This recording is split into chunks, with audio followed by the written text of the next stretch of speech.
Hi, I'm Sherlock. Welcome to my new mystery case. The November fog of 1891 had descended upon London with a malevolent persistence that seemed to mock the very notion of gaslight and human industry. From my position beside the fire at 221B Baker Street, I could barely discern the outline of the building across the way, so thick and choking was the yellow pall that had settled over our great city like a burial shroud. My friend Sherlock Holmes sat in his customary chair, his aquiline profile illuminated by the dancing flames as he studied a particularly obscure monograph on the variations of tobacco ash found in the Ottoman provinces. The evening had passed in comfortable silence, broken only by the occasional crackle of the fire and the distant, muffled sounds of London's nocturnal activities. It was approaching 10:30 when the urgent hammering upon our door shattered the tranquil atmosphere. The heavy, measured tread upon the stairs that followed could belong to only one man in all of London, Inspector Lestrade of Scotland Yard, whose distinctive gait became even more pronounced when he laboured under the weight of an insoluble problem. "That will be Lestrade," Holmes observed, without lifting his eyes from his reading, though I detected the faintest gleam of interest in his voice. "And unless I am much mistaken, he brings with him a case that has thoroughly confounded the official force. Listen to his step, Watson. There is an urgency there, coupled with the hesitation of a man who scarcely believes his own evidence." Indeed, when Mrs. Hudson announced the inspector and he entered our sitting room, his usually confident demeanour had been replaced by an expression of profound bewilderment. Lestrade was a man of practical disposition, one who preferred his criminal's flesh and blood and his evidence tangible. The sight of him so thoroughly discomposed was, I confess, both concerning and intriguing. "Holmes," he began without preamble, his hat clutched in hands that trembled slightly, "I find myself in the most extraordinary position. We have a death, a most unnatural death, that defies every principle of criminal investigation I have learned in 20 years with the Yard." Holmes set aside his monograph with deliberate care, his grey eyes now fully focused upon our visitor. "Indeed, Lestrade. Such an admission from you suggests circumstances of unusual complexity. Pray enlighten us." The inspector drew a deep breath as if steeling himself for what he was about to relate. "The victim is Sir Mordecai Blackwood, the distinguished antiquarian and collector of medieval manuscripts. He was discovered this morning in his private study by his housekeeper, Mrs. Pemberton, when she arrived to begin her daily duties. I leaned forward in my chair, my medical instincts immediately engaged. "And the cause of death, Inspector?" "That, Dr. Watson, is precisely where our difficulties begin," Lestrade replied, running a hand through his thinning hair. "Dr. Hartwell, the police surgeon, has examined the body thoroughly. There are no wounds, no signs of violence, no indication of poison or disease. Sir Mordecai appears to have simply ceased to live. His face bore an expression of mild surprise, nothing more, and his body showed no signs of struggle or distress." Holmes had begun his characteristic pacing before the fireplace, his hands clasped behind his back. "A sudden death with no apparent cause is unusual but not unprecedented. What elevates this case to the realm of the extraordinary?" Lestrade's face grew pale, and he glanced toward the fog-shrouded windows as if seeking reassurance in the familiar, if obscured, world beyond. The study, Holmes, was locked from the inside. The heavy oak door was secured with both lock and bolt, the windows were latched tight with their iron casements undisturbed, and the chimney, well, it's far too narrow for human passage and shows no signs of interference. It was a perfect sealed chamber, sir, with no conceivable means of entry or exit. "A locked room mystery," Holmes murmured, and I detected a note of genuine pleasure in his voice. Continue, Lestrade. I sense there is more to this puzzle than a simple case of hermetic death. The inspector hesitated, then leaned forward conspiratorially. Sir Mordecai was found seated at his writing desk, slumped forward over a piece of parchment, one of those ancient vellum sheets he so prized. In his right hand was clutched an antique quill pen, its silver nib still wet with ink. And upon the parchment, written in a hand that was unmistakably his own, was his complete signature. Mordecai Blackwood. I felt a chill that had nothing to do with the November weather. You mean he signed his name before dying? That would be the logical conclusion, Dr. Watson, save for one impossible detail, Lestrade continued, his voice dropping to barely above a whisper. The signature was written over his own hand. When we moved the body, we found that his signature had been inscribed directly across the back of his left hand, which had been pressed flat against the parchment.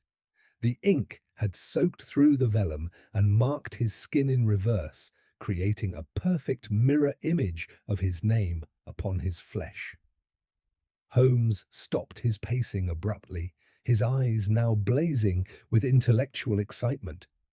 You are suggesting that someone or something guided a dead man's hand to write his own name? I am suggesting nothing, Holmes, for I can suggest nothing that makes sense, Lestrade replied with evident frustration. The handwriting experts have confirmed it is Sir Mordecai's authentic signature, written with his customary pressure and flourish. Yet the physical evidence suggests it was inscribed after death had occurred, for the hand bore the rigidity of rigor mortis when we discovered the body. The implications of Lestrade's account were staggering. A man found dead in a perfectly sealed room, his own signature written by what appeared to be his lifeless hand, leaving a ghostly impression upon his own flesh. It was a scenario that seemed to mock the very foundations of rational investigation, yet the inspector's evident sincerity and attention to detail suggested that we were dealing with facts, however impossible they might appear. Has anyone examined Sir Mordecai's recent activities? I inquired, my mind grappling with the medical impossibilities of the case. His correspondence, his visitors, his state of health in the days preceding his death? We have begun such inquiries, Dr. Watson, but Sir Mordecai was a reclusive gentleman. His housekeeper reports that he had been in excellent health and spirits, working on some research project involving medieval alchemical texts. He had received no visitors in the week before his death, and his correspondence was limited to academic matters. Holmes had resumed his pacing, though now with the restless energy of a mind fully engaged with a worthy puzzle. The study itself, describe it in detail, Lestrade. Every particular may prove significant. A large room on the ground floor, lined with bookcases containing his collection of ancient manuscripts and rare volumes. The desk is positioned near the window, though the view is obscured by heavy draperies.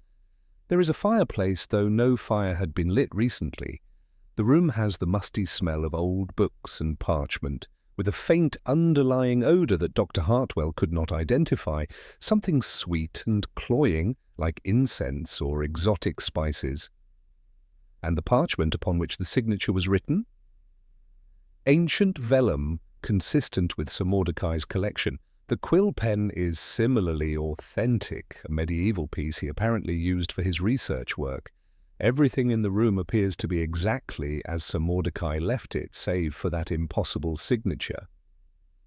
Holmes ceased his pacing and fixed Lestrade with that penetrating stare that had unnerved countless criminals. Inspector, I shall take this case. The very impossibility of the circumstances suggests that we are dealing with a mind of unusual cunning, one that has devised a method so extraordinary that it appears supernatural. Tomorrow morning, Watson and I shall examine the scene. Until then, I trust you will ensure that nothing in the study is disturbed. The room has been sealed, Holmes. Nothing has been touched since our initial investigation.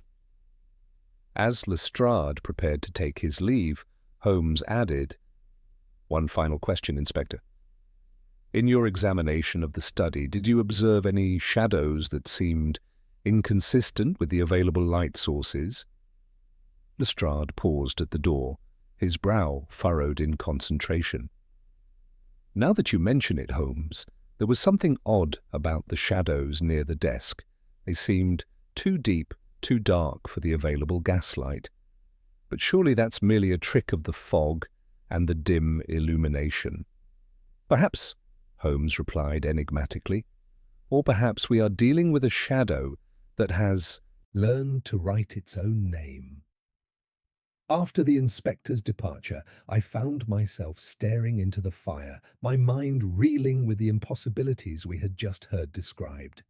A man dead in a sealed room, his signature written by his own lifeless hand, shadows that defied the laws of light and physics. It was a case that seemed to belong more to the realm of Gothic romance than criminal investigation. "Holmes," I said at last, "surely you cannot believe that supernatural forces are at work here." My friend had returned to his chair and was already reaching for his pipe, his eyes bright with the intellectual fervour that always accompanied a truly challenging case. "Watson, I have learned never to dismiss any possibility until I have examined all the evidence. But I will tell you this, if we are indeed dealing with shadows that can manipulate physical objects, then we face an adversary unlike any we have encountered before." He struck a match and applied it to his pipe, the flame casting dancing shadows across his sharp features. "Tomorrow, my dear fellow, we shall visit Sir Mordecai's study and attempt to determine whether we are dealing with a criminal of extraordinary ingenuity or something that transcends the boundaries of human understanding entirely." The fog pressed against our windows with renewed intensity, and I could not shake the feeling that somewhere in the darkness of London other shadows were stirring, preparing for a confrontation that would test not only Holmes's remarkable deductive abilities, but the very limits of rational explanation itself. The pale November dawn found Holmes already dressed and examining a detailed map of Bloomsbury with his magnifying glass, his aquiline features sharp with concentration. I discovered him thus when I descended for breakfast, and noted the restless energy that always possessed him when confronted with a truly stimulating puzzle. After a hasty meal, during which he consumed only black coffee and remained largely silent, we set forth through the fog-shrouded streets towards Sir Mordecai Blackwood's residence. As our hansom rattled through the morning traffic, Holmes suddenly leaned forward and hailed a ragged newsboy limping along the curb. "You have changed your corner since yesterday, my lad," he observed, tossing the boy a coin. The child gaped in astonishment, and Holmes settled back with that ghost of a smile I knew so well. "A simple observation, Watson. Note the chalk dust on his sleeve and the uneven wear of his right boot. He has moved from his usual pitch near the financial district to a schoolyard in Bloomsbury. It is always wise to test one's instruments before employing them in earnest." I shook my head in familiar amazement. "Your powers of observation never cease to astound me, Holmes. Yet I confess myself curious what manner of man devotes his life to medieval manuscripts, particularly those dealing with alchemical subjects." "An excellent question," Holmes replied, his grey eyes brightening. "Such a man would be naturally reclusive, finding greater comfort in ancient wisdom than contemporary society. More significantly, Watson, he would possess a mind that remained open to possibilities that rational skeptics would immediately dismiss. This psychological profile may prove crucial to understanding how our perpetrator approached what Lestrade described as an impenetrable sanctuary. Sir Mordecai's residence stood in a quiet square within sight of the British Museum, its Georgian facade rendered forbidding by the morning shadows. We were admitted by Mrs. Pemberton, the housekeeper, whose reddened eyes and careworn hands spoke eloquently of sleepless grief. Holmes bowed with characteristic courtesy before requesting her account of the morning's discovery. She had arrived at 8 o'clock, as was her custom, and found the study door locked and bolted from within. When her knocking received no response, she had summoned the gardener, who confirmed that the windows showed no disturbance. The police had been called and the door removed from its hinges, revealing the bolt shot firmly from the inside and the key fallen upon the interior rug. The study itself exceeded even Lestrade's description in its atmosphere of scholarly mystery. Floor-to-ceiling bookcases contained hundreds of leather-bound volumes, many bearing titles in Latin and Greek, while the air hung heavy with the scent of old parchment overlaid with that peculiar, sweet fragrance the inspector had mentioned. Most unsettling of all were the shadows near the writing desk, which seemed to pool and gather in defiance of the available light, creating pockets of darkness that shifted subtly as we moved about the room. Holmes began his examination with methodical precision, testing the window latches and examining the frames with his lens. The iron casements were undisturbed, their dust seals intact, while the chimney proved far too narrow for human passage. "The sealed room aspect appears genuine," he announced, wiping soot from his hands after investigating the fireplace. The desk itself was a magnificent piece of medieval craftsmanship, its dark oak surface carved with intricate patterns. Upon it lay the vellum bearing Sir Mordecai's signature, and Holmes examined it with intense concentration. "Remarkable," he murmured.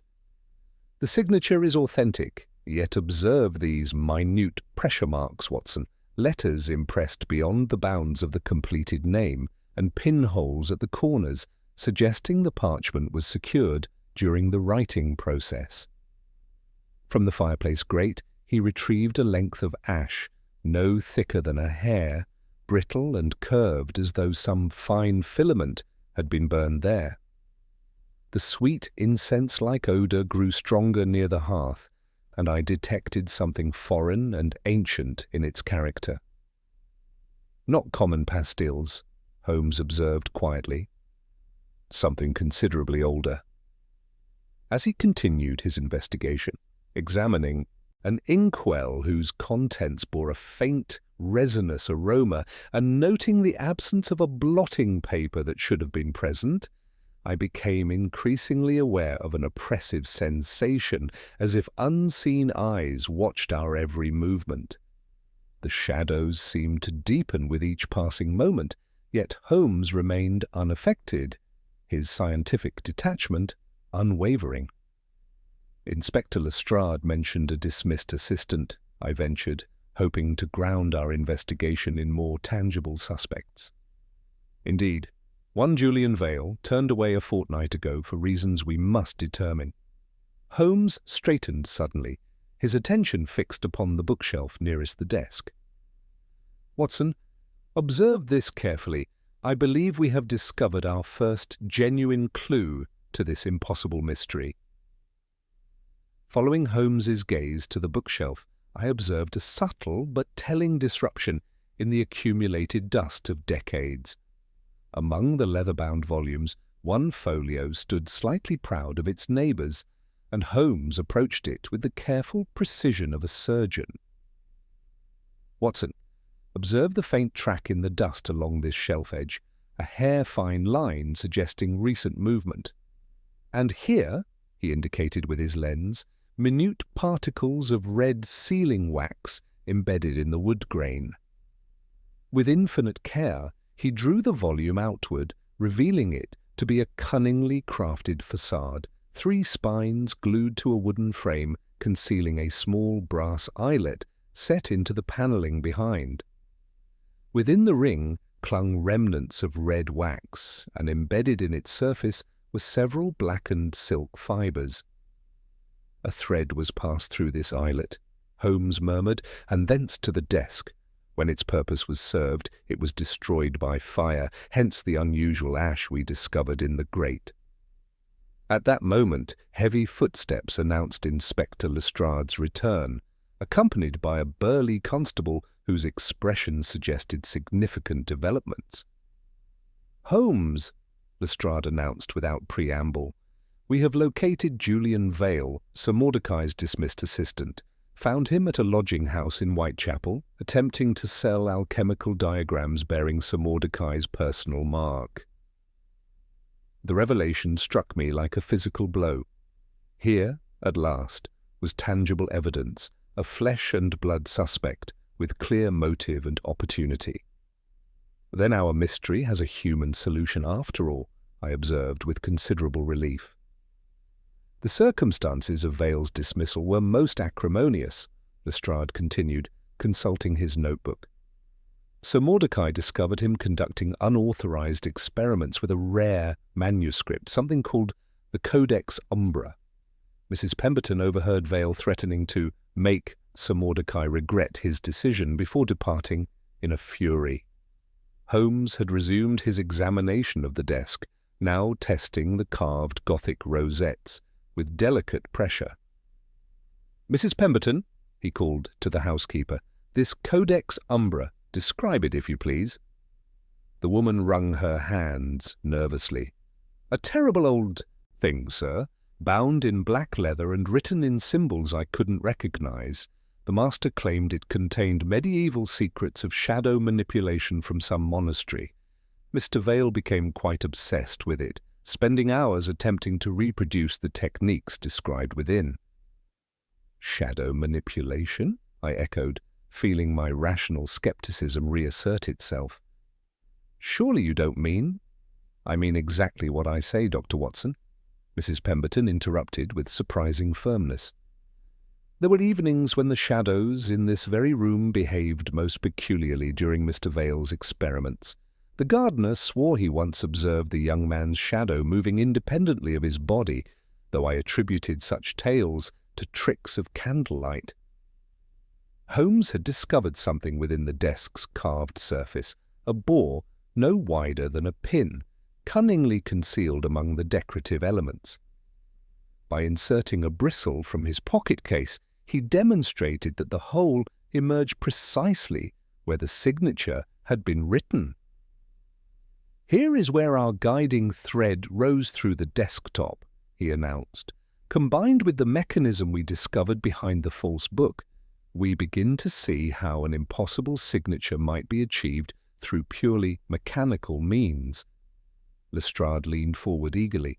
"Then Vale is our man.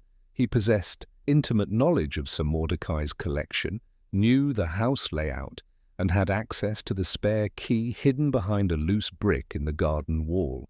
The timing fits perfectly. Dismissal, threats, and now this attempt to fence stolen property." Yet Holmes remained curiously unmoved by this apparently conclusive evidence. He had moved to examine the heavy window draperies, running his fingers along their lower edges with that peculiar intensity I knew so well. "Tell me, Inspector, was this spare key found in Vale's possession?" "Well, no," Lestrade admitted reluctantly. "It remained in its hiding place, but surely—" "Surely nothing," Holmes interrupted with characteristic sharpness. "Consider the elaborate nature of this crime, Lestrade, the mechanical precision required, the exotic ink with its metallic content, the careful timing of multiple elements. Does this speak of a panicked thief or something far more sophisticated?" From the inkwell, Holmes extracted a sample of the unusual fluid on the tip of his penknife. Under magnification, I observed tiny particles of what appeared to be silver suspended within the dark liquid, giving it an almost hypnotic quality. "This is no common writing medium," I observed.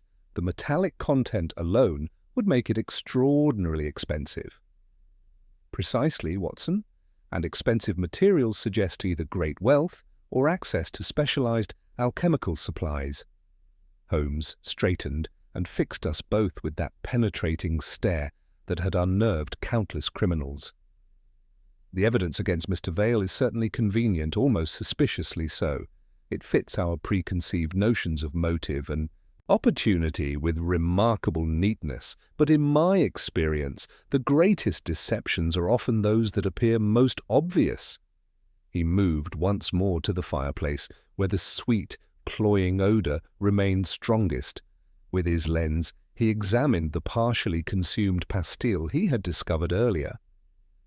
A slow-burning compound designed to sever the silk thread at a predetermined moment. Combined with the mechanical apparatus, it would allow our perpetrator to depart, secure the room from within, and complete the illusion of an impossible crime. "But Holmes," I protested, "if Vale possessed such knowledge and skill, why leave so many obvious traces? The stolen diagrams, the threats, the convenient timing. It seems almost as if he wished to be caught." My friend's grey eyes gleamed with that cold light I had learned to associate with his most brilliant deductions. "An excellent observation, Watson. Indeed, why would a man capable of such elaborate preparation be so careless with evidence? Unless, of course, he was intended to be discovered, a convenient scapegoat to distract attention from the true perpetrator." Lestrade's face reddened with frustration. "You're suggesting Vale is innocent? That someone else committed this impossible crime and arranged for him to be blamed?" "I am suggesting, Inspector, that we have only begun to penetrate the layers of deception surrounding Sir Mordecai's death. The mechanical aspects are becoming clear, but the human elements remain shrouded in mystery." Holmes moved toward the door with decisive energy. "Our next step must be to interview Mr. Vale himself. I wish to assess the man who has apparently left such a convenient trail of evidence." As we prepared to depart, I cast one final glance around the study, noting how the shadows seemed to gather and shift despite the steady morning light. Whether through mechanical ingenuity or something more arcane, this room had witnessed events that challenged the very boundaries of rational explanation. Yet I remained confident that Holmes's relentless logic would ultimately illuminate even the darkest corners of this increasingly complex mystery. Our hansom carried us eastward through London's increasingly squalid districts, where the November fog seemed to thicken with each mile, transforming from the genteel mist of Bloomsbury into a choking yellow pall that reeked of coal smoke and human misery. Holmes remained silent throughout the journey, his fingers steepled before his lips in that characteristic pose of intense concentration. I could sense his mind cataloguing the mechanical evidence we had discovered, testing each element against the growing complexity of our investigation. The lodging house in Commercial Street stood like a monument to genteel poverty, its grimy windows and sagging timbers speaking eloquently of dreams deferred and fortunes lost. We were directed to a cramped room on the second floor, where Julian Vale awaited questioning under police guard. My first impression was of profound contradiction. Here was a man who possessed the pale, scholarly complexion of one who spent his days among dusty tomes, yet his hands bore the calluses of manual labour, and his dark eyes held an intelligence that seemed at odds with his current circumstances. "Mr. Vale," Holmes began without preamble, settling into the room's single chair with characteristic economy of movement, "you stand accused of an impossible crime. Yet I find myself more interested in what you did not do than in what the evidence suggests you did." Vale's laugh held no humour whatsoever. "An impossible crime indeed, Mr. Holmes. If you have examined Sir Mordecai's study, you know that natural law had little dominion in that place. The man dabbled in forces that rational minds would dismiss as medieval superstition." Lestrade shifted impatiently beside the door. "We have evidence of your guilt, the stolen diagrams bearing Sir Mordecai's mark, your threats, your intimate knowledge of the house layout. What more does a jury require?" "The diagrams were copies of my own work," Vale replied with quiet dignity, though his hands trembled slightly as he spoke. "During my employment, I assisted Sir Mordecai in researching the Codex Umbra, that accursed manuscript he so prized. The mechanical apparatus you describe, the thread system, the eyelet mechanism. These were theoretical constructs we discussed, but I never implemented such devices.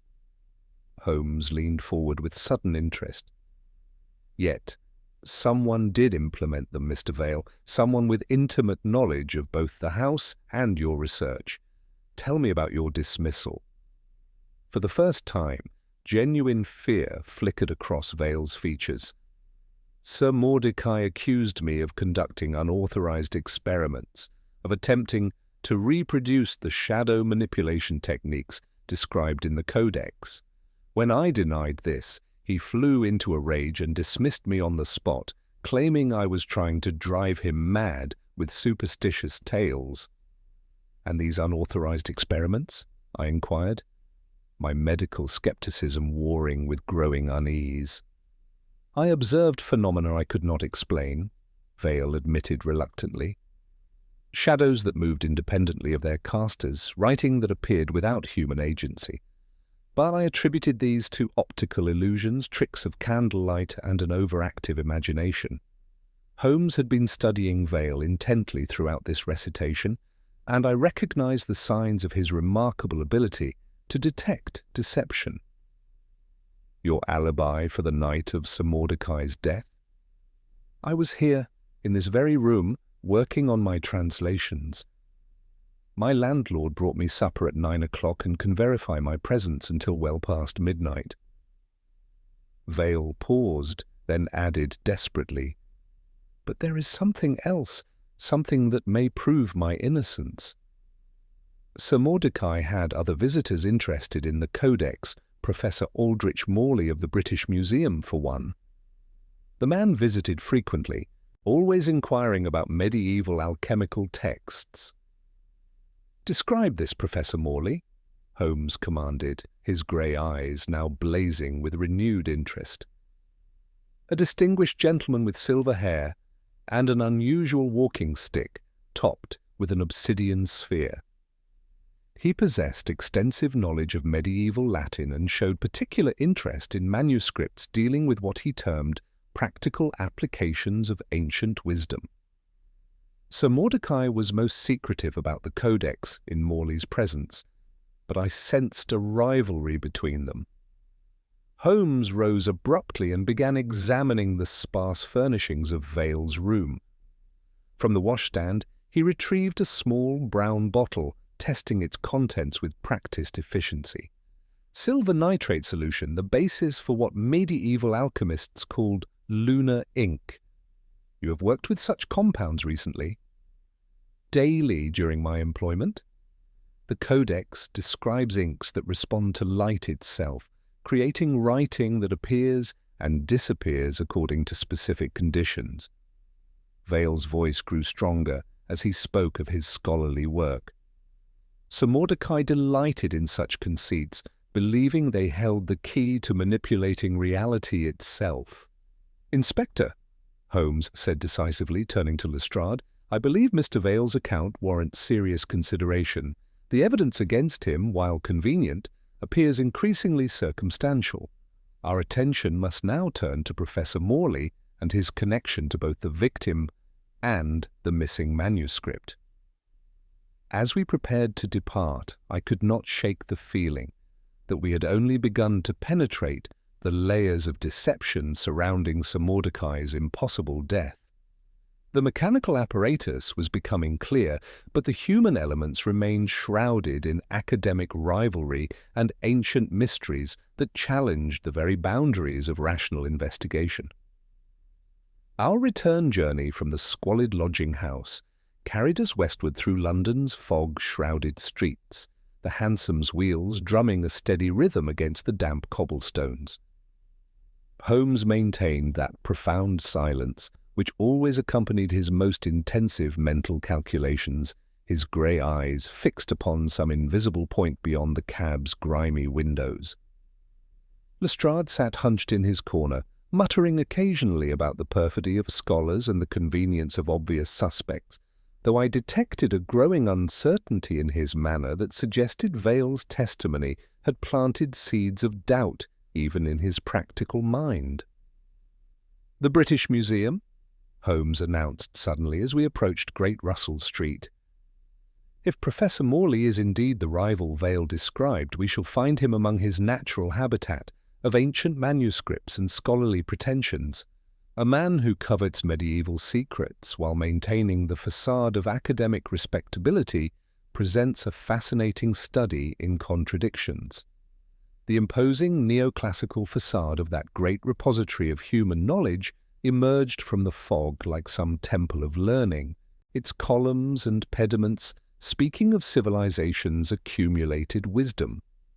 Within, the hushed atmosphere of the reading room enveloped us, broken only by the soft whisper of turning pages and the occasional scratch of scholarly pens. A porter of evident reliability directed us toward a desk beneath the great dome, where Professor Aldrich Morley pursued his daily researches with methodical precision. The man himself exceeded even Vale's detailed description in the impression he created of academic distinction married to subtle menace. His silver hair was swept back from a high intellectual forehead, while his pale blue eyes held the sharp intelligence of one accustomed to penetrating ancient mysteries. Most striking was the walking stick that leaned against his desk, a piece of obvious antiquity topped with a polished obsidian sphere that seemed to absorb and concentrate the available light into its dark heart. When he rose to greet us, I observed that his gait showed no infirmity, suggesting the stick served purposes beyond mere support. "Professor Morley," Holmes began with characteristic directness, "we are investigating the death of Sir Mordecai Blackwood. I understand you were well acquainted with the gentleman and his collection of medieval manuscripts." Morley's expression remained composed, though I detected a subtle tightening around his eyes. Indeed, a most regrettable loss to medieval scholarship. Sir Mordecai possessed several items of extraordinary significance, including the remarkable Codex Umbra.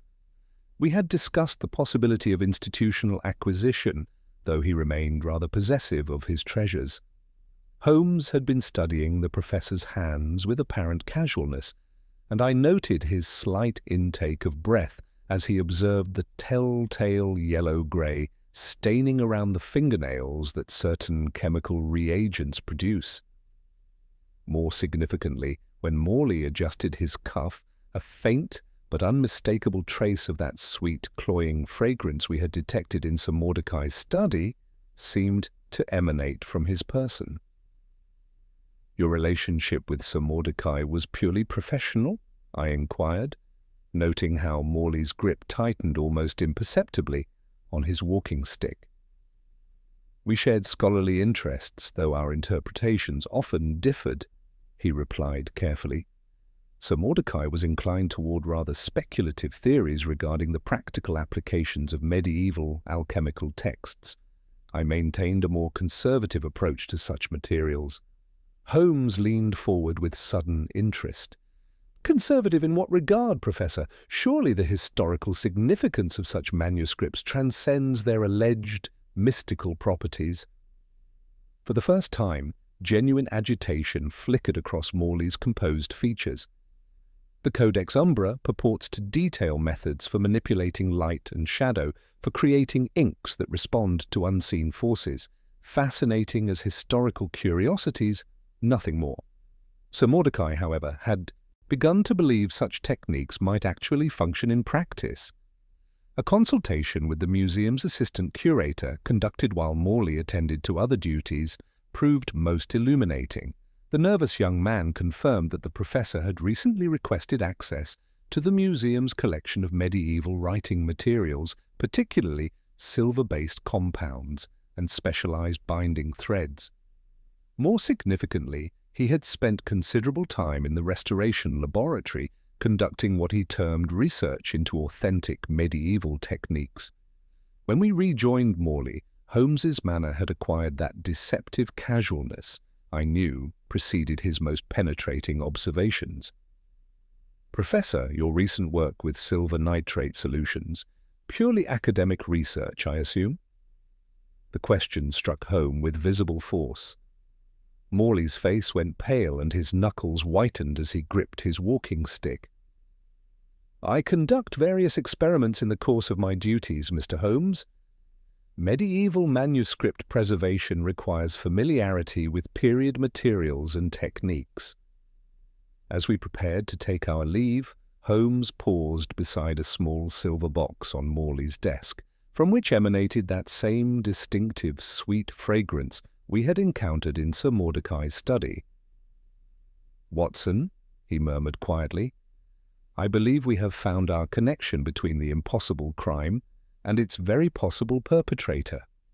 Outside the British Museum, Holmes paused beneath the great colonnade, his sharp eyes scanning the fog-shrouded street with that peculiar intensity I had learned to associate with his most crucial deductions.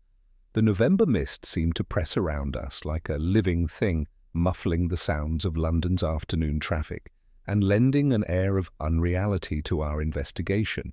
I observed that my friend's manner had acquired a restless energy that suggested the final pieces of our puzzle were beginning to arrange themselves in his remarkable mind. "Watson," he said suddenly, withdrawing a small envelope from his pocket. "I collected several samples of that resinous compound from Sir Mordecai's fireplace. Before we proceed further, I must verify my suspicions regarding its precise composition and timing mechanism."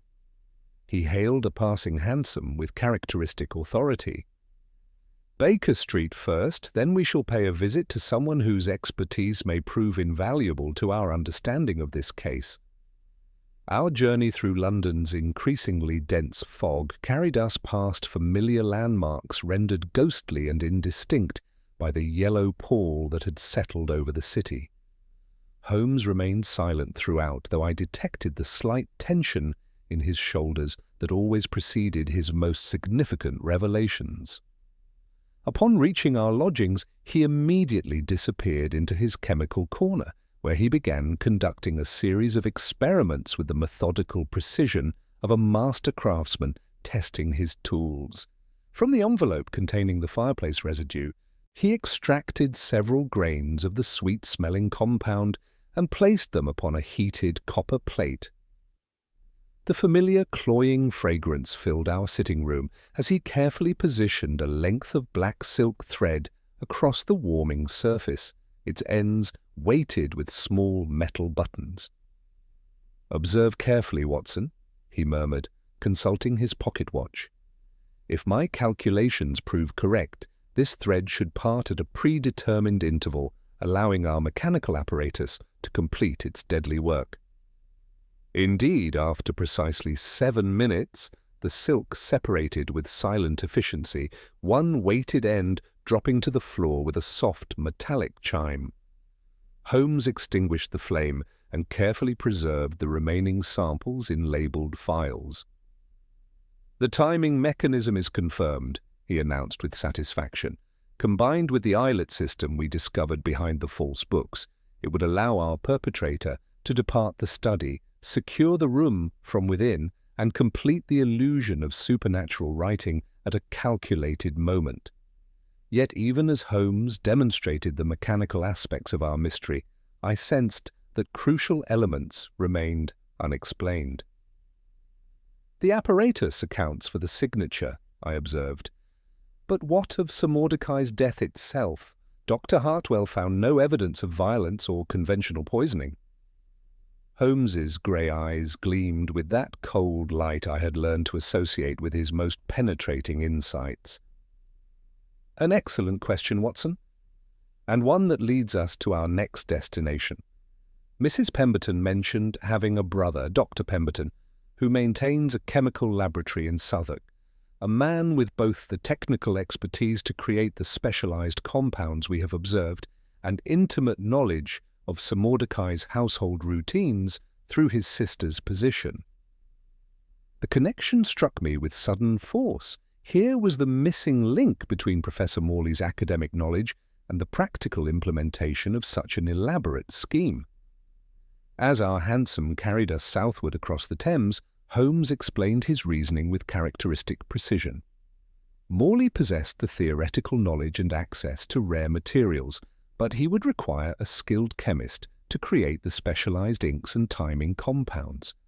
More significantly, he would need someone with regular access to Sir Mordecai's residence to install the mechanical apparatus. Dr. Pemberton's laboratory occupied a narrow building squeezed between industrial establishments, its grimy windows glowing with the orange light of chemical flames. The man himself proved to be a thin, nervous individual whose stained fingers and prematurely grey hair spoke eloquently of long exposure to dangerous compounds. When we presented ourselves, his reaction confirmed Holmes's deductions with devastating clarity. "Gentlemen," he stammered, his eyes darting constantly toward the shadows that gathered in his cluttered workspace, "I have been expecting you. My sister sent word of Sir Mordecai's death, though I confess myself terrified by the implications of what I helped create." Holmes wasted no time on preliminaries. "Dr. Pemberton, you have recently prepared silver nitrate solutions of unusual concentration combined with organic compounds that would allow the ink to respond to specific atmospheric conditions. This was not academic research." The accusation struck home with visible force. Pemberton sank into a chair beside his workbench, reaching for a bottle of brandy with trembling hands. "Professor Morley assured me the work was purely experimental, related to manuscript preservation techniques. He spoke eloquently of advancing medieval studies through authentic reproduction of period materials and methods." "What did you create for Professor Morley?" Lestrade demanded, stepping forward with official authority. "A system of delayed activation," Pemberton whispered, his voice barely audible above the hiss of gas flames.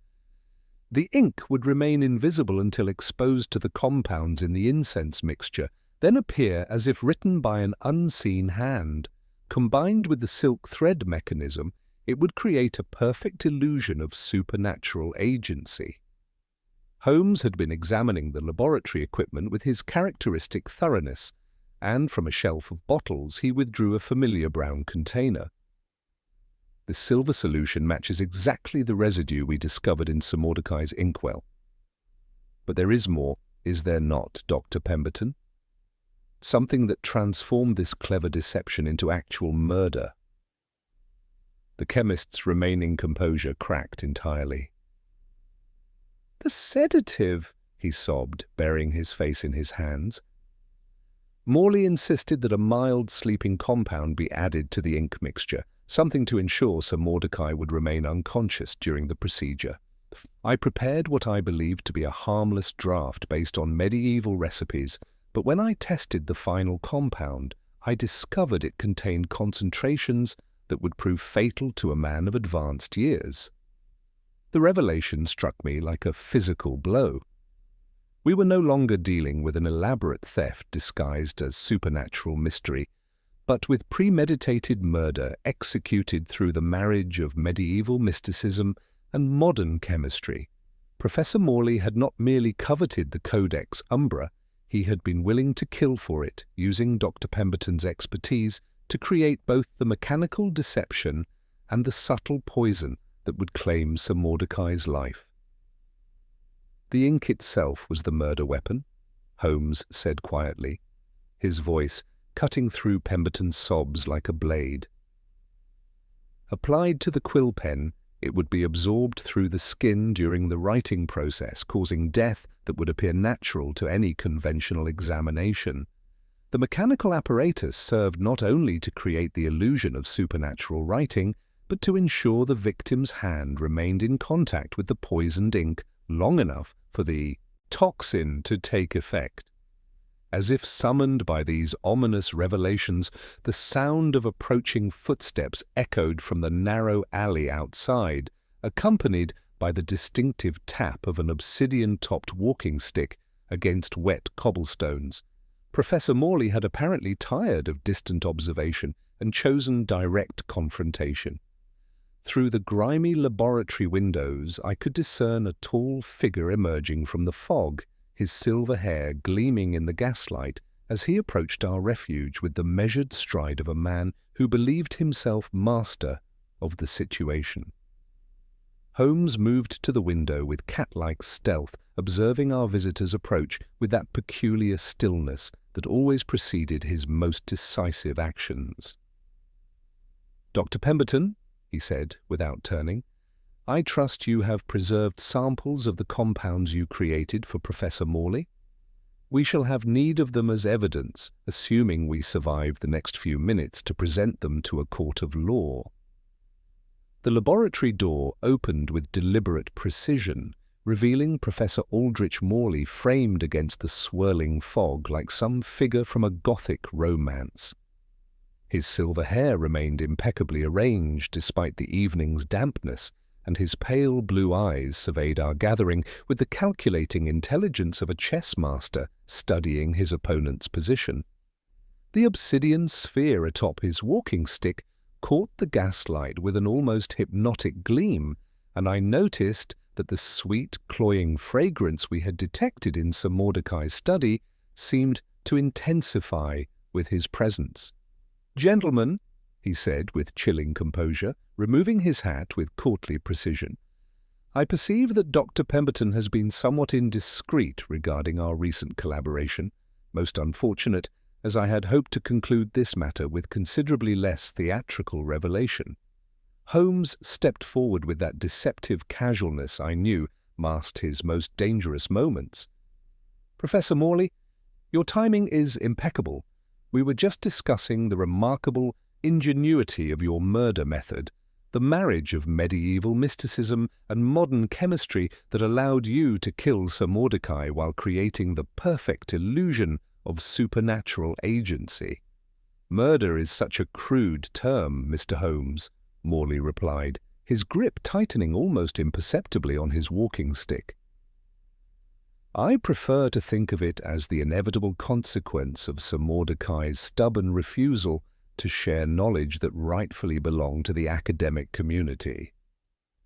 The Codex Umbra contains secrets that could revolutionize our understanding of medieval science, yet he hoarded it like a miser guards his gold."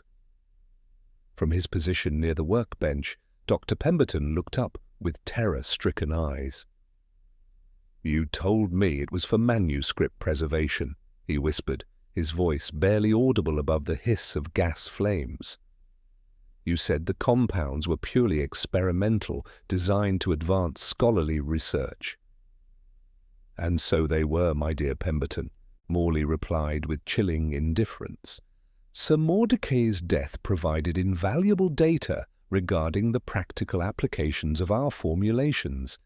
His sacrifice has advanced medieval science by decades, perhaps centuries."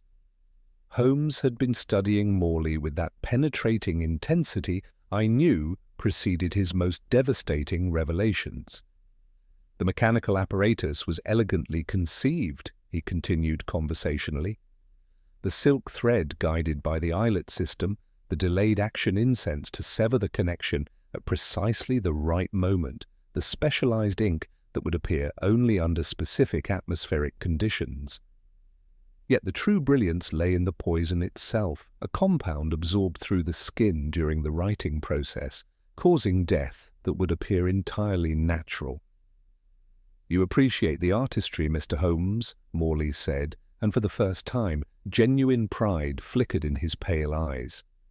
"The medieval alchemists understood principles that modern science has forgotten, the manipulation of light and shadow, the creation of substances that respond to unseen forces. But you speak of poison as though it were some crude toxin. The sedative I commissioned was based on authentic medieval formulations designed to induce a peaceful transition rather than violent death." Holmes moved to the workbench and lifted one of the files containing the dark, metallic ink. "This lunar ink, as you termed it, when applied to a quill and absorbed through prolonged skin contact, delivers a concentrated dose of compounds that suppress the respiratory system. In an elderly gentleman like Sir Mordecai, the effect would be swift and seemingly natural." "Conjecture, Mr. Holmes," Morley replied, though I detected the first note of strain in his voice. You have no proof that I instructed Pemberton to include any such sedative. He is a nervous man prone to exaggeration and perhaps independent experimentation. On the contrary, Professor, Holmes said, producing the small silver box he had observed on Morley's desk at the British Museum. He opened it with deliberate care, releasing that familiar sweet fragrance into the laboratory's chemical-laden atmosphere. This contains the very incense compound used to trigger the delayed action of your silk thread mechanism. And here, he gestured to a leather-bound ledger on Pemberton's workbench, are the carefully maintained records of every purchase made for your project.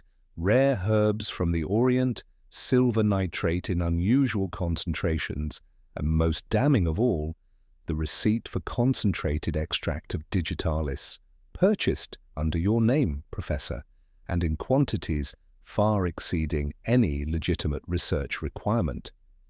The silence that followed was profound, broken only by the distant sounds of London's evening traffic and Dr. Pemberton's increasingly laboured breathing.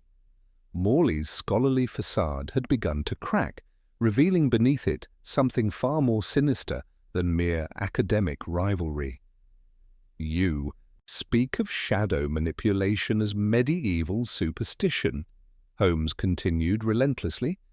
Yet you employed its principles to create a perfect illusion of spectral agency. The very Codex Umbra you coveted became the blueprint for a crime designed to baffle rational investigation while allowing you to acquire that precious manuscript without suspicion. Morley's laugh held no warmth whatsoever. And if I admit to the deception, Mr. Holmes, what then? You have circumstantial evidence, nothing more. The complexity of the scheme you describe would require months of preparation, intimate knowledge of Sir Mordecai's habits, and access to his residence that I simply did not possess. Ah, but that is where your intellectual arrogance betrays you, Professor, Holmes replied, his grey eyes now blazing with the satisfaction of a puzzle finally solved. You believed yourself so clever, so far above the common criminal, that you could orchestrate a supernatural death and acquire a priceless manuscript without leaving a trace. But the very complexity of your design points inevitably to a mind such as yours, one that would relish the challenge of such an elaborate deception. Lestrade had positioned himself near the laboratory's rear entrance, his hand resting on his service revolver, though the inspector's attention remained focused entirely on the psychological duel unfolding before us. I observed that Morley's walking stick had begun to emit a faint phosphorescence from its obsidian tip, and I realized with growing alarm that we were dealing with something far more dangerous than a conventional weapon. The walking stick itself is the final piece of evidence, Holmes announced suddenly. Within that obsidian sphere, you have concealed samples of every compound used in your scheme, the sedative, the reactive ink, the incense mixture. You carry your entire laboratory with you, Professor, like some medieval alchemist prepared for any contingency. As if summoned by Holmes's words, the phosphorescent glow intensified, and Morley's grip on the stick tightened with desperate resolve. You have pieced together the mechanical aspects admirably, Mr. Holmes, he said, his voice dropping to barely above a whisper. But you still fail to appreciate the true significance of what I have achieved. The Codex Umbra contains knowledge that transcends your mundane understanding of chemistry and physics. What you call murder, I call the first successful application of principles that could transform human understanding of reality itself. The professor raised his walking stick with sudden, threatening purpose, and I realized that our methodical investigation was about to transform into something far more immediate and dangerous. Through the laboratory's grimy windows, the November fog pressed against the glass like some living thing, and I could not shake the feeling that we stood on the threshold of revelations that would test not only Holmes's remarkable deductive abilities, but our very conception of what was possible in this rational world we thought we understood. The phosphorescent glow from Morley's obsidian sphere intensified with malevolent purpose, casting writhing shadows across the laboratory walls that seemed to move independently of their sources.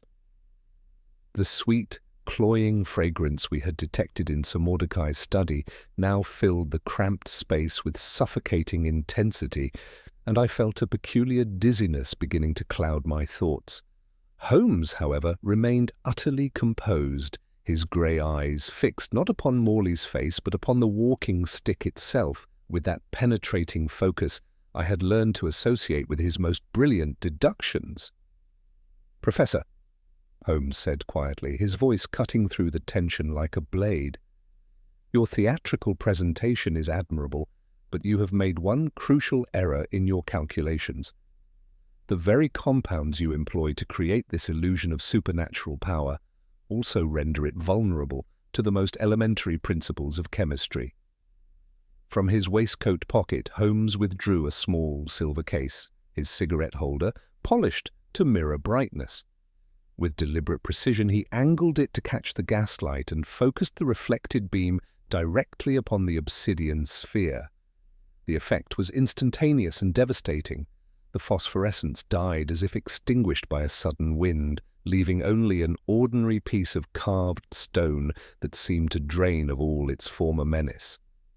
Morley staggered backward, his scholarly composure cracking entirely as he stared at his now powerless weapon. "Impossible," he whispered, though his voice carried the hollow ring of a man whose greatest triumph had been reduced to mere parlour tricks.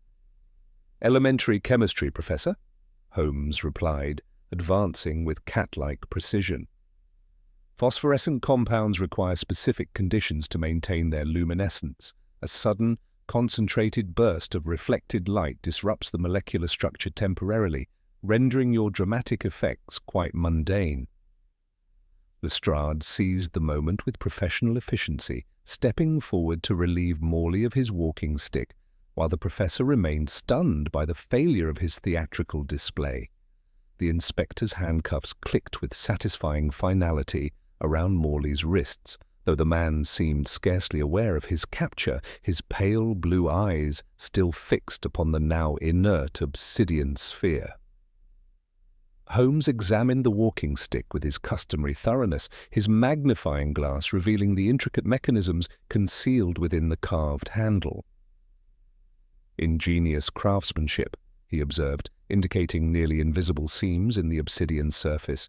"Multiple compartments, each designed to release specific compounds at predetermined intervals.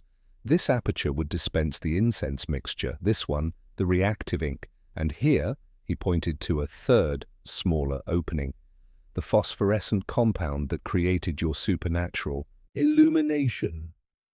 With careful precision, Holmes unscrewed the obsidian head, revealing a complex arrangement of tiny glass vials nested in felt padding. Each container held a different substance, the sweet-smelling incense, the metallic ink with its silver particles, and a viscous liquid that glowed faintly even in the gaslight. "The complete arsenal of your deception, Professor. Medieval mysticism reduced to mechanical precision and chemical compounds." Dr. Pemberton, who had been cowering behind his workbench throughout the confrontation, finally found his voice. "He told me it was purely experimental," he stammered, his hands shaking as he gestured toward his chemical apparatus. The digitalis extract, the silver compounds, the timing mechanisms, he claimed it was all theoretical research into medieval preservation techniques. "Yet you knew the lethal properties of the concentrated digitalis," Holmes observed, his tone carrying no accusation, merely the relentless pursuit of truth. "I warned him repeatedly," Pemberton replied, his voice growing stronger with confession. "The dosage he requested would prove fatal to anyone, particularly an elderly gentleman like Sir Mordecai. When I expressed my concerns, Professor Morley dismissed them, claiming that precise measurement of absorption rates through skin contact would provide invaluable data for his research. The full callousness of Morley's scheme was now laid bare. He had not merely committed murder for gain, but had coldly viewed Sir Mordecai as an experimental subject, his death merely a data point in some twisted scientific endeavour. Holmes turned to the defeated professor with something approaching clinical interest. "You transformed a human being into a laboratory specimen, Professor. Sir Mordecai's death was not the unfortunate consequence of theft, but the deliberate result of a calculated experiment in murder methodology." For the first time since his capture, Morley raised his head, and I saw in his pale eyes not remorse but a fanatical pride that chilled me more than any violent outburst might have done. "You understand nothing of what I achieved, Holmes. The Codex Umbra contains knowledge that could revolutionize human understanding of reality itself. Sir Mordecai was too small-minded to appreciate its significance, too selfish to share its secrets with the academic community." "And where is this precious manuscript now, Professor?" Holmes inquired with deceptive mildness. A ghost of Morley's former arrogance flickered across his features. "Safe from your mundane interpretations, I assure you. The Codex has been placed where it can be studied by minds capable of appreciating its true significance." Holmes exchanged a meaningful glance with Lestrade, who immediately dispatched one of his constables with whispered instructions. "I suspect we shall find it in your private chambers at the British Museum, Professor, along with detailed notes on your experimental methodology." "A man of your scholarly habits would never destroy such evidence. You would preserve it as proof of your intellectual triumph." The accuracy of Holmes's deduction was confirmed by Morley's involuntary flinch, though the professor maintained his silence with stubborn dignity. As Lestrade prepared to escort his prisoner to Scotland Yard, Holmes carefully wrapped the dismantled walking stick in his overcoat, preserving every component as evidence for the coming trial. "Dr. Pemberton," Holmes said, turning to the trembling chemist, "your cooperation in this matter will be noted favourably by the authorities. The samples you have preserved, combined with your detailed records, will ensure that justice is served appropriately." As we prepared to leave the laboratory, I could not help but reflect upon the extraordinary complexity of the case we had just resolved. What had appeared to be supernatural impossibility had proven to be an elaborate deception based entirely upon mechanical ingenuity and chemical compounds, orchestrated by a mind capable of remarkable creativity but utterly lacking in moral restraint. The November fog pressed against the laboratory windows with renewed intensity, and somewhere in its yellow depths the wheels of justice had begun to turn. Professor Aldrich Morley, distinguished scholar and cold-blooded murderer, would face the consequences of his actions, while the mysterious Codex Umbra would return to safer hands than those which had killed for its possession. Holmes paused at the laboratory door, his sharp profile illuminated by the gaslight. "Watson," he said quietly, "we have witnessed tonight the transformation of intellectual curiosity into criminal obsession. It serves as a sobering reminder that knowledge without conscience is perhaps the most dangerous force in human experience." The shadow that had written its own name was revealed at last, not as some supernatural entity, but as the calculated creation of a brilliant, ruthless human mind that had sacrificed both conscience and compassion upon the altar of academic ambition. Our journey back through London's fog-shrouded streets was undertaken in contemplative silence, the weight of Professor Morley's capture settling upon us like the November mist itself. Holmes sat opposite me in the hansom, carefully cradling the dismantled components of the obsidian-topped walking stick, his grey eyes reflecting the satisfaction of a puzzle finally yielding its secrets. Yet I detected beneath his composed exterior that restless energy which always possessed him when loose threads remained to be gathered into the final pattern of resolution. Inspector Lestrade had preceded us to Scotland Yard with his prisoner, leaving instructions for us to meet him at the British Museum, where a thorough search of Professor Morley's private chambers would undoubtedly reveal the full extent of his elaborate deception. The fog seemed less malevolent now, transformed from an accomplice to our adversary into merely another aspect of London's eternal character, though it still pressed against the handsome windows with persistent intimacy. Upon our arrival at that great repository of human knowledge, we found Lestrade's constables had already secured Morley's private study within the museum's restricted wing. The chamber itself proved to be a monument to scholarly obsession carried to its most dangerous extreme. Every surface was covered with medieval manuscripts, chemical apparatus, and detailed diagrams illustrating the mechanical principles behind what we now understood to be an elaborate murder disguised as supernatural impossibility. Holmes began his examination with characteristic methodical precision, his magnifying glass revealing secrets that had remained hidden even from the museum's own staff. From behind a false panel in Morley's desk, concealed with the same ingenuity that had marked his murder weapon, we discovered the Codex Umbra itself, that ancient manuscript which had inspired such fatal obsession. The volume was bound in black leather and inscribed with symbols that seemed to shift and writhe in the gaslight, though I now recognized this effect as merely the result of skilled medieval craftsmanship rather than supernatural agency. More disturbing than the manuscript itself was the leather-bound journal that accompanied it, documenting Morley's growing fixation with the Codex and his increasingly desperate schemes to acquire it. Holmes read selected passages aloud, his voice carrying the clinical detachment of a physician diagnosing a particularly virulent disease. The entries revealed months of meticulous planning, detailed observations of Sir Mordecai's daily routines, careful cultivation of his relationship with Dr. Pemberton, and systematic perfection of the chemical formulations that would create his impossible crime. Most chilling of all was Morley's evident pleasure in the intellectual challenge, his treatment of the entire enterprise as an elaborate puzzle to be solved rather than the calculated destruction of human life. "Listen to this, Watson," Holmes said, his voice tight with controlled anger. "Sir Mordecai's death would serve the greater cause of human knowledge while providing invaluable data regarding the practical applications of medieval alchemical compounds. The man viewed murder as a form of scientific research.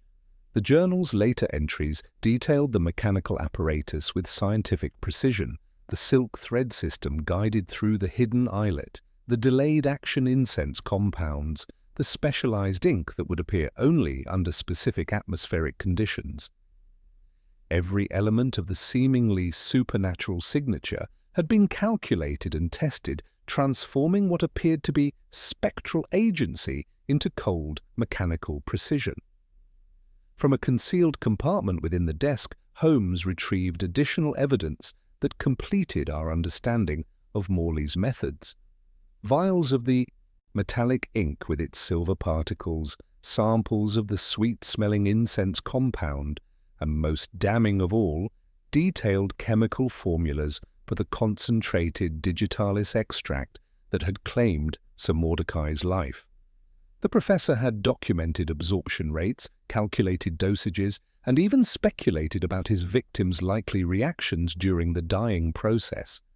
As Holmes continued his methodical cataloguing of evidence, I became aware of approaching footsteps in the corridor outside, the measured tread of official authority accompanied by what sounded like heated conversation. Inspector Lestrade appeared in the doorway, his expression carrying a mixture of triumph and profound unease that suggested significant developments in our case. "Holmes," he announced without preamble, "Professor Morley has provided a complete confession. Faced with the overwhelming evidence we've discovered, he abandoned all pretense and detailed every aspect of his actions. But there's something else, something that may complicate our understanding of this entire affair." Holmes looked up from his examination of the Codex with sharp interest. "Indeed, Inspector, what additional revelations has our scholarly murderer provided?" "He claims he was not acting alone," Lestrade replied, consulting his notebook with obvious discomfort. According to Morley, there exists what he terms a circle of advanced practitioners, other academics who have been experimenting with the techniques described in medieval alchemical texts. He suggests that Sir Mordecai's death was merely the first step in a larger enterprise to acquire such manuscripts for serious study. The implications of this revelation struck me with considerable force. If Morley spoke truthfully, we had uncovered not merely an isolated case of academic obsession turned murderous, but potentially a conspiracy of scholars willing to kill for forbidden knowledge. Holmes set down his magnifying glass with deliberate precision, his expression acquiring that dangerous stillness I had learned to associate with his most intense concentration. "Professor Morley's demeanour during this confession, Inspector?"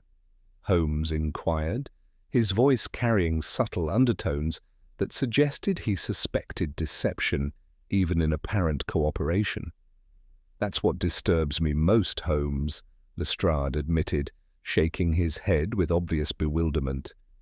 "The man shows no remorse whatsoever. He speaks of Sir Mordecai's death with the same detachment he might employ discussing a laboratory experiment. When I pressed him about these alleged accomplices, he became almost eager, claiming that others would continue the work he had begun." Holmes carefully wrapped the Codex Umbra in his overcoat, treating the ancient manuscript with the respect due to a priceless historical artifact, while his mind clearly wrestled with the implications of Morley's claims. "Watson," he said quietly, "we may have captured the shadow that wrote its own name, but I begin to suspect we have yet to illuminate all the darkness in which it moved." The fog pressed against the museum windows with renewed intensity, and somewhere in London's vast maze of streets and secrets, other shadows might indeed be stirring, preparing to continue the deadly work that Professor Aldrich Morley had begun. Our investigation of an impossible crime had revealed not only the mechanical ingenuity behind supernatural deception, but potentially opened a door to mysteries that extended far beyond a single scholar's murderous obsession. As we prepared to leave the British Museum, I could not shake the feeling that while we had solved the immediate puzzle of Sir Mordecai's death, we had also uncovered evidence of something larger and more dangerous, a network of individuals who had transformed intellectual curiosity into criminal conspiracy, elevating academic ambition above human life itself. The true scope of the shadow's influence remained to be determined, and I sensed that our final revelations still lay ahead in the fog-shrouded darkness of London's night. The return journey to Baker Street found Holmes in that state of intense concentration I had learned to associate with his most crucial deductions. The Codex Umbra lay carefully wrapped in his overcoat, and I observed that his grey eyes held not the satisfaction of a case concluded, but the sharp focus of a hunter who sensed larger prey still at large. The fog had begun to thin slightly, revealing glimpses of London's familiar architecture, yet I could not shake the feeling that we had uncovered only the surface of a far deeper mystery. Upon reaching our lodgings, Holmes immediately spread the ancient manuscript upon his desk, examining it with methodical precision under the bright gaslight. His magnifying glass revealed what casual observation had missed: numerous annotations in different hands scattered throughout the margins, each written in a distinct scholarly script that spoke of careful study and practical application. "Watson," he announced suddenly, indicating a series of marginal notes, "observe these annotations carefully. Here we find Professor Morley's familiar hand, but these notations and these represent at least 3 other distinct writers. Our professor spoke more truthfully than perhaps even he realized when he claimed collaboration with other practitioners." The implication struck me with considerable force. If multiple scholars had indeed studied the Codex with such attention to practical detail, then Sir Mordecai's death might represent merely the opening move in a larger campaign of acquisition and murder. Holmes continued his examination with increasing intensity, his finger tracing symbols and diagrams that seemed to pulse with malevolent significance in the dancing gaslight. The sound of urgent wheels upon cobblestones announced official business of considerable importance. Holmes moved to the window, with characteristic alertness, his sharp eyes penetrating the thinning fog, to observe Inspector Lestrade's approach, accompanied by several constables and a distinguished gentleman whose bearing marked him immediately as a representative of governmental authority. "Lestrade brings reinforcements," Holmes observed, his tone carrying that note of anticipation I had learned to associate with significant developments, and unless I am much mistaken, someone whose presence suggests our case has attracted attention at the highest levels. Indeed, when Mrs. Hudson announced our visitors, Inspector Lestrade entered accompanied by Sir Reginald Whitmore of the Home Office, whose measured dignity and evident agitation suggested circumstances of unusual gravity. The official's first words confirmed my growing apprehensions about the scope of our investigation. "Mr. Holmes," Sir Reginald began without preamble, "Inspector Lestrade has briefed me regarding your investigation. I must inform you that this case has implications extending far beyond a single murder, however ingeniously executed. Within the past 12 hours we have received reports of 2 additional deaths under circumstances remarkably similar to Sir Mordecai's case." The revelation struck me like a physical blow. Holmes straightened with that sudden energy which always accompanied his most crucial deductions, his grey eyes now blazing with the intensity of a man whose worst suspicions had been confirmed. "Dr. Cornelius Ashford of Bloomsbury was found dead in his locked study this morning," Sir Reginald continued grimly, his signature written in his own hand across ancient parchment. "Professor Edmund Hartwell of Oxford suffered an identical fate discovered by his housekeeper with the same impossible evidence of supernatural agency. In each case, the most valuable manuscripts from their collections have vanished." Holmes rose from his chair with decisive energy, moving to his chemical apparatus where he began examining samples of the metallic ink recovered from Morley's walking stick. Under magnification, the silver particles revealed subtle variations that suggested different formulations, each potentially tailored to specific requirements. "The methodology has been refined and distributed," he announced with grim satisfaction. "What Professor Morley developed as an isolated experiment has been transformed into a systematic technique for murder and theft. We are dealing with an organized conspiracy of considerable sophistication." Sir Reginald's expression grew increasingly grave. "The government's concern extends beyond these individual crimes, however heinous. The manuscripts being stolen represent irreplaceable historical documents, many containing knowledge that could prove dangerous in the wrong hands. We cannot allow this campaign to continue." Holmes carefully preserved his samples and turned to face our visitors with that expression of cold determination I had learned to associate with his most dangerous moods. "Sir," "Reginald, I shall require complete access to the crime scenes and all available information regarding the victim's recent activities. More importantly, we must assume they will strike again, and soon." "Already arranged, Mr. Holmes," the official replied. "But time is of the essence. Our intelligence suggests they seek a specific collection of manuscripts, and once acquired, the conspirators may well disappear entirely." Holmes moved to his desk and withdrew a sheet of paper, upon which he began sketching a rough map of London's academic institutions. "Inspector Lestrade, we shall set a trap. If these practitioners require additional manuscripts to complete their collection, they must eventually attempt to acquire them. We shall provide them with an irresistible opportunity and ensure they find us waiting." As our visitors departed with detailed instructions for the morrow's work, Holmes carefully rewrapped the Codex Umbra, his expression thoughtful. "Watson," he said quietly, "we have discovered that the shadow, which wrote its own name, was merely the first of many. Tomorrow we shall attempt to illuminate the entire conspiracy, or risk being consumed by the darkness they have created. The fog pressed against our windows with renewed persistence, and somewhere in London's vast maze of streets and secrets, other shadows were undoubtedly stirring, preparing for what might prove to be our final confrontation with forces that had transformed scholarly ambition into systematic murder. The true scope of the conspiracy was about to be revealed, and I sensed that our greatest challenges still lay ahead in the gathering darkness of London's night. The arrangements for our final gambit required the most delicate coordination between Holmes's strategic mind and Sir Reginald's governmental resources.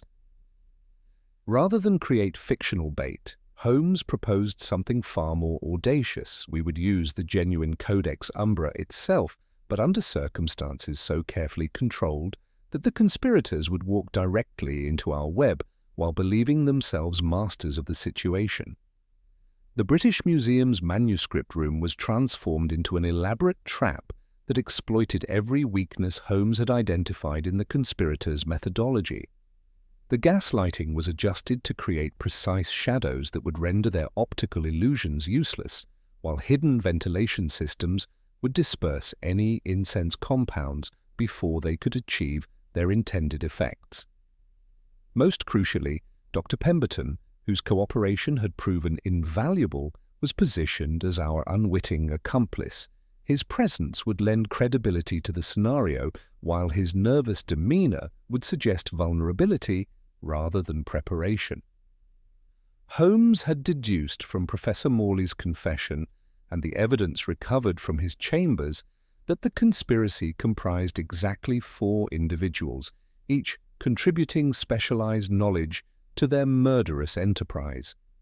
Beyond Morley himself, we expected Dr. Marcus Thornfield of the Royal College, whose expertise in medieval Latin had been essential for interpreting the Codex's more obscure passages, Mr. Nathaniel Carfax, the renowned bookbinder whose mechanical skills had perfected the silk thread apparatus, and most dangerous of all, Dr. Elias Voss, the continental chemist whose formulations had transformed academic theory into lethal practice.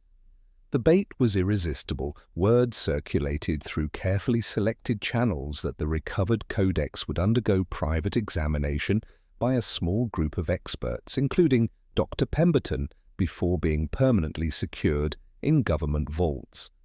The location, timing, and apparent security arrangements were designed to present exactly the type of challenge that would appeal to minds convinced of their own intellectual superiority. As the November fog thickened around the museum's imposing facade, we took our positions with military precision.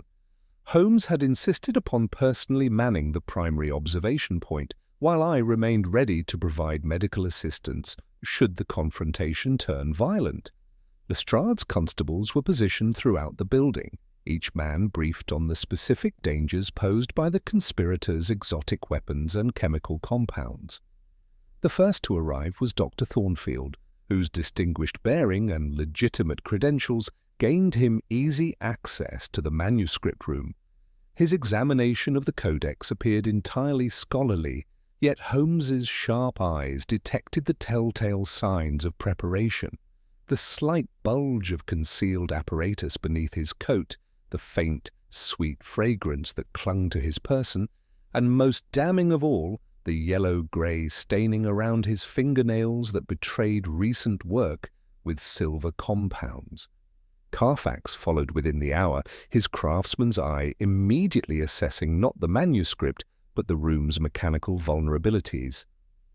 I watched through Holmes's field glasses as the bookbinder's trained fingers traced the window casements and door frames, searching for the precise points where his silk thread system could be most effectively deployed. His walking stick, topped with the now familiar obsidian sphere, remained close at hand as he moved with the quiet efficiency of a man implementing a well-rehearsed plan. Dr. Voss's arrival completed our gathering, and I observed with growing tension as the 3 conspirators began their deadly ballet. Each man, played his assigned role with practiced precision, Thornfield providing scholarly cover through learned discourse about medieval alchemical traditions, Carfax preparing his mechanical apparatus with craftsman-like attention to detail, and Voss readying the chemical compounds that would complete their illusion of supernatural agency. Holmes allowed them to proceed until the critical moment when their trap was fully prepared, and Dr. Pemberton had been positioned exactly where they required him. Only then would he step from concealment, his grey eyes blazing with the cold fire of absolute certainty. "Gentlemen," he announced with characteristic precision, "you have constructed your apparatus with admirable skill, but you have failed to account for one crucial variable, the presence of an observer who understands your methods better than you understand them yourselves." The effect was electric. Thornfield spun toward Holmes with scholarly indignation, while Carfax's hand moved instinctively to his walking stick. Voss, perhaps the most dangerous of the three, began reaching for the chemical apparatus concealed within his coat. Yet Holmes had anticipated each response with mathematical precision. At his signal, the room's gas jets flared to brilliant intensity, destroying the carefully calculated shadows upon which their illusions depended. Simultaneously, the hidden ventilation system activated, dispersing Voss's incense compounds before they could achieve their intended effect. The silk threads that Carfax had so painstakingly positioned were revealed as mere mechanical contrivances, stripped of their supernatural mystique by the harsh light of scientific examination. "Dr. Thornfield," Holmes continued, advancing with predatory grace, "your marginal notes in the Codex revealed not only your intimate familiarity with the text, but your specific theories about practical application. The very scholarship that qualified you for this conspiracy also provided the evidence of your guilt." Lestrade's constables emerged from concealment as Holmes systematically dismantled each element of their elaborate deception. From Carfax's walking stick came the complete mechanical apparatus, silk threads, timing mechanisms, and the obsidian sphere containing phosphorescent compounds. Voss's chemical arsenal yielded samples of the metallic ink, the sedative poison, and the exotic incense that had created their impossible crimes. "The beauty of your system," Holmes observed as the three men were secured, "lay in its division of specialized knowledge. Each of you contributed essential expertise while remaining isolated from the complete picture. Thornfield provided the theoretical framework, Carfax the mechanical implementation, and Voss the chemical compounds that transformed theory into lethal practice. Professor Morley served as coordinator, but the true architects of this conspiracy were the three of you. Dr. Pemberton, whose terror throughout the proceedings had been entirely genuine, provided the final testimony needed to complete our understanding. The conspiracy had approached him not as an accomplice, but as a tool, exploiting his sister's position in Sir Mordecai's household while keeping him ignorant of their murderous intentions. His formulations had been based on their specifications, but he had never fully understood how they would be employed. As dawn broke over London, dispersing the fog that had been both accomplice and concealment to our adversaries, Holmes carefully rewrapped the Codex Umbra for its final journey to secure government storage. Julian Vale, cleared of all suspicion and offered reinstatement to academic society, expressed his gratitude with the quiet dignity of a man who had witnessed the corruption of everything he held sacred. "The shadow that wrote its own name," Holmes observed as we returned to Baker Street, "proved to be nothing more than the projection of human ambition, unrestrained by moral consideration. 4 brilliant minds, each capable of genuine contribution to human knowledge, chose instead to employ their gifts in service of murder and theft." The morning light, streaming through our familiar windows, seemed to cleanse the very air of the supernatural menace that had haunted our investigation. Holmes settled into his chair with evident satisfaction, reaching for his pipe with the contentment of a man who had once again imposed rational order upon apparent chaos.